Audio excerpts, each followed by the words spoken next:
Hey traders, Raghee here, and in this recap video I'm going to walk you guys through the concept of a trailing stop trade, and these are going to be applicable in a number of markets that are moving in our direction at the moment. Some of these are spreadsheet trades, others, actually only one of these is a chat room trade, but the management of these winners are going to be the same. And so let me walk you through the crude oil market, the dollar Canada, and Euro US. Now, the reason I'm talking about a trailing stop trade and using potentially an eject button exit, and I'll walk you guys through all that, is because these trades are moving very nicely to particular levels that could be exhaustion, and we've got the FOMC meeting minutes tomorrow, which could really alter the trajectory, the momentum of these trades. So just to be able to take something off the table and manage these winners without letting them turn into losers, we use trailing stop trades. Now, first of all, extending out the Darvis on the current winner on the bounce off this oversold level on crude. This is a natural level to take something off the table in front of 51. This 50.90 to 50.97 level is a perfect place to take a little something off the table after this market punched up to 51.06. So what does that mean? Doesn't mean you get flat. It just means you take 1/4, 1/3, 1/2 of your position off the table. Now, just in case the market starts to reverse and you don't want to give back all your unrealized profit to the break even, you can use an intraday swing buy as a trailing stop trade. And the way I like to do this is typically by taking the auto chartist. So I'm going to go on over to auto chartist here.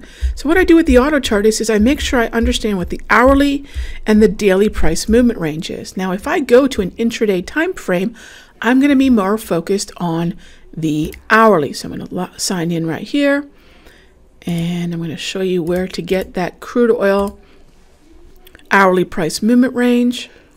And this will be the same process for the other two symbols. So once you understand the process, you can just recreate it on your own. So here is crude. Hourly price movement range is plus or minus about 45 to 60 cents.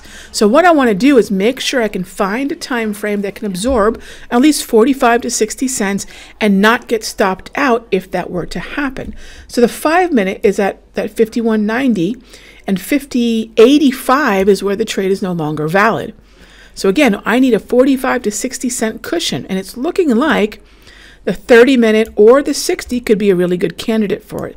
30 minutes too much risk. It's closer to 70 cents, you know, and then the 15 might be a really good choice, because if we roll back over through 50.50, for those of you that don't want to risk too much unrealized profit, or if you entered around 50.50, that's going to be a perfect place to get out. And it's not the 50.50 level, but actually 50.45. That's a trailing stop trade. It's a daily time frame where the area between 50.90 right here and 50.97 are valid for a profit target, getting out of a portion of your position. And the remainder of it can either be at break even, or you can use a trailing stop trade. So let's talk about the euro here in the same light. So I take a look at the euro. It's bouncing here. Some traders might want to take something off 118. I sent a midday report out that said, hey, 118 is valid. Now, what is the eject button? Eject buttons are time-based exits. So let's say we're still trading above 118 tomorrow before the 2 p.m. Eastern FOMC meeting minutes release. What I can do is say, you know what, I've got 100 pips here, or whatever this price level is sitting at, hopefully above 118. So I've got this winner, and I don't want to see 118 turn into 117.05 again. I don't want to risk those 100 plus pips.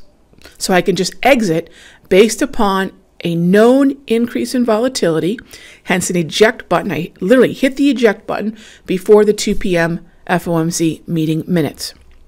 Or I can utilize a trailing stop trade.